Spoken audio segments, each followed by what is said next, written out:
சொன்னார்கள், கவலை கொள்ளாதீர், அல்லாஹ் நம்மோடு இருக்கிறான். அல்லாஹ்வின் தூதர் ஸல்லல்லாஹு அலைஹி வஸல்லம் ஒரு தாயை குறித்து சொன்னார்கள். போர்க்களத்தில் காணாமல் போய் கிடைத்த ஒரு குழந்தையை ஒரு தாய் தேடி வரும்போது அல்லாஹ்வுடைய தூதர் அதை எடுத்து கொடுக்கும்போது அந்த தாய் அந்த குழந்தையை வாங்கி கட்டி அணைத்து அதற்கு உணவை கொடுக்கும்போது அல்லாஹ்வின் தூதர் நபித்தோழர்களை பார்த்து கேட்டார்கள், இந்த தாய் இந்த குழந்தையை நெருப்பில் வீசுவாளா?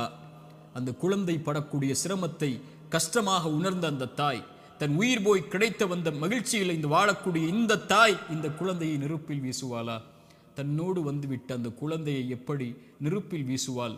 அல்லாஹ் இந்த குழந்தைக்கு இந்த தாய் காட்டக்கூடிய அன்பை விட அல்லாஹ் அவனுடைய அடியார்கள் மீது இரக்கம் உள்ளவன். அல்லாஹு அக்பர். ஒரு அறிஞர் அழகாக சொல்லுவார், யா அல்லாஹ், அல்லாஹை அழைத்து சொல்லுவார், யா அல்லாஹ், என் தாயை விட என் மீது இரக்கம் காட்டக்கூடியவன் நீ. என் தாய் நான் சிரமப்படுவதை, என் தாய் நான் நோயில் வாடுவதை, என் தாய் நான் கடனில் இருப்பதை